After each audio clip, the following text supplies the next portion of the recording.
ഈ ഒരു അളവിൽ ഞാൻ 9 എണ്ണം ഉണ്ടാക്കിയായിരുന്നു. നല്ല അടിപൊളിയാണ്. അപ്പം ഇതൊന്ന് ഞാനൊന്ന് കാണിച്ചു തരാം കേട്ടോ. വെളിയിൽ ക്രിസ്പിയും അകത്ത് നല്ല സോഫ്റ്റും ആയിട്ടുള്ള ഇൻസ്റ്റന്റ് ആയിട്ട് ഉണ്ടാക്കാൻ പറ്റുന്ന നല്ല അടിപൊളി ഒരു പലഹാരമാണ്. അപ്പം നല്ല ടേസ്റ്റ് ആണ് കേട്ടോ. ഇതിന് ചട്നിയുടെ ആവശ്യമൊന്നും ഇല്ല. കാര്യം ഇതിന് അത്യാവശ്യത്തിനുള്ള എരിവും എല്ലാം ഉണ്ട്. അപ്പം ചട്നിയുടെ ആവശ്യമില്ല. ഇനി വേണമെന്ന് വെച്ചാൽ നിങ്ങൾക്ക് നമ്മൾ ദോശയുടെ കൂടെ ഒക്കെ കഴിക്കുന്ന ചട്നി ഉപയോഗിക്കാം. അതല്ലാന്നുണ്ടെങ്കിൽ ടൊമാറ്റോ സോസിന്റെ കൂടെയൊക്കെ കഴിക്കാം കേട്ടോ. നല്ല അടിപൊളിയാണ്.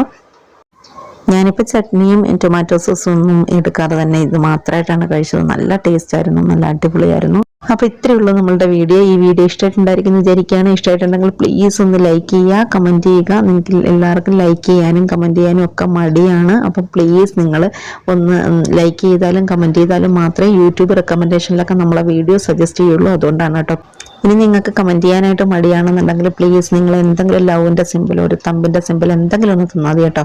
അതേപോലെ നമ്മുടെ ചാനൽ ആരെങ്കിലും സബ്സ്ക്രൈബ് ചെയ്യാതെ കാണുന്നുണ്ടെങ്കിൽ പ്ലീസ് ഒന്ന് സബ്സ്ക്രൈബ് ചെയ്യുക. അടുത്തന്നെ ഞാൻ അടിപൊളി ഈസി റെസിപ്പി ആയിട്ട് വരുന്നതായിരിക്കും. Good bye.